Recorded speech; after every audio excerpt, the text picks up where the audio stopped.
కొని PCC president Mahesh Kumar Goud నుంచి మొదలుకొని కింది స్థాయి కాంగ్రెస్ కార్యకర్తలు ఒకటే క్వశ్చన్ ఇస్తున్నారు. మీ ఆరోపణలు చేసే ముందు మీ ఇంటి ఆడబిడ్డ కవిత చేసిన ఆరోపణల మీద మీరు ముందు సమాధానం చెప్పాలని అంటున్నారు, జూబ్లీస్ ఎన్నికల్లో కానీ ఇతర వేదికల మీద కానీ.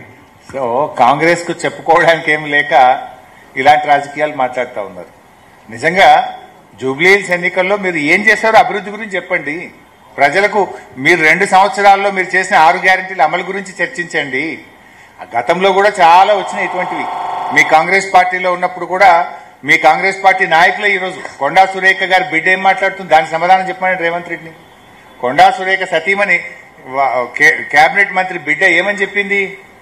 గన్ను రేవంత్ రెడ్డి పంపిండు, తుపాకీ రేవంత్ రెడ్డి పంపి భయపెట్టి వసూళ్లు చేయించిండు అని చెప్పింది. అమ్మ ఫైల్ మీద సంతకం పెడితే జపాన్ లో ఉన్న ముఖ్యమంత్రి ఫైల్ తెప్పించుకున్నాడు అని చెప్పింది. మరి దాని మీద రేవంత్ రెడ్డి ముందు సమాధానం చెప్పి, you are the chief minister కదా, నీ కేబినెట్ మంత్రి బిడ్డనే నీ మీద ఆరోపణలు చేసింది, తుపాకీ నువ్వే పంపినావని. Is it right or not? You tell first. Thank you. Yes, మహిళా జర్నలిస్ట్ నుంచి అవకాశం ఇద్దాం ముందు ఎవరికైనా ముందు. ఎస్, మైక్ ఇవ్వండి. ఉమక్ మైక్ ఇవ్వండి. మీ ఆర్గనైజేషన్ పేరు మీ పేరు చెప్పి క్వశ్చన్ అడగండి.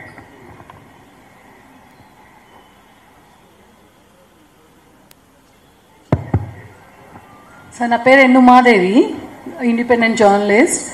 సార్, మా బీఆర్ఎస్లో చాలా కీలకంగా వర్క్ చేసిన మాగంటి గోపి గారికి చాలా ఇష్యూస్ వచ్చాయి.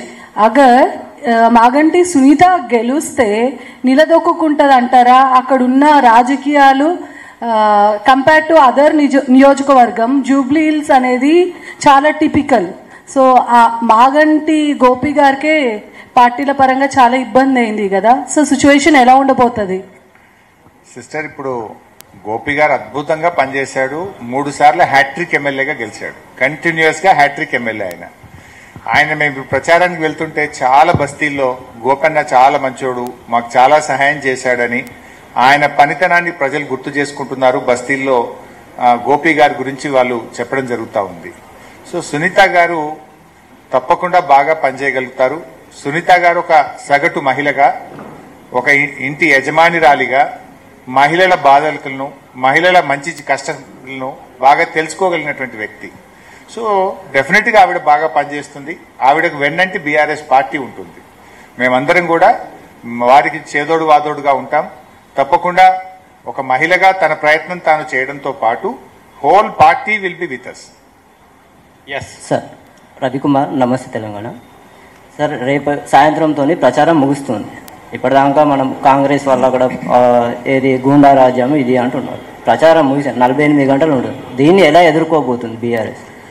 అందుకే మేము ఈరోజు కేంద్ర ప్రభుత్వ ఎన్నికల కమిషనర్స్ ను మా ఎంపీ సురేష్ రెడ్డి గారు, దామోదర్ రావు గారు కలుస్తున్నారు. ఈరోజు 4:30కి అపాయింట్మెంట్ కూడా ఇచ్చారు.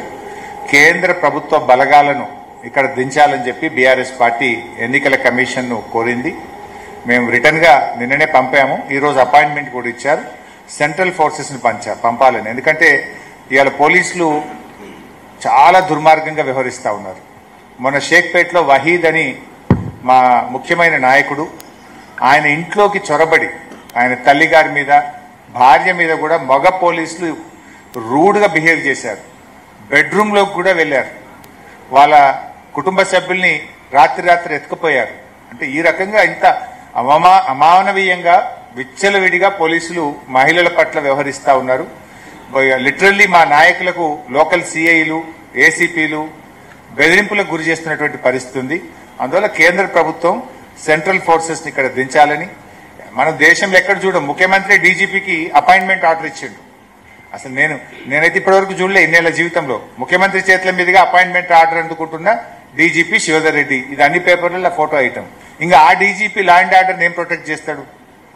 ఆ డీజీపీ న్యాయంగా ఎక్కడ వ్యవహరిస్తాడు? అందువల్ల ఇవన్నీ విషయాలు కూడా ఎన్నికల కమిషన్ చెప్పాం. సెంట్రల్ ఫోర్సెస్ ఆధ్వర్యంలో జూబ్లీ హిల్స్ ఎన్నిక జరపాలని మేము డిమాండ్ చేస్తా ఉన్నాం. Yes ma'am. నమస్కారం సార్, నా పేరు మర్యాద రామాదేవి, బిగ్ టీవీ నుండి. సార్ పోలింగ్ పర్సెంటేజ్ చూసుకున్నా గత 4 ఎన్నికల నుంచి కూడా 53% అనేది ఇప్పుడు దాటలేదు. అయితే ఈసారి చాలా అంచనాలు పెరిగిపోతున్నాయి, పోలింగ్ పర్సెంటేజ్ చాలా పెరగబోతుందని. ఈ పోలింగ్ పర్సెంటేజ్ అనేది ఎవరికి అనుకూలంగా ఉండబోతుంది అనుకుంటున్నారు? రమాదేవి గారు మంచి క్వశ్చన్. జనరల్ గా మనం పాస్ట్ రికార్డ్ ఎప్పుడు చూసినా పర్సెంటేజ్ ఎప్పుడైతే బాగా పెరుగుతుందో అది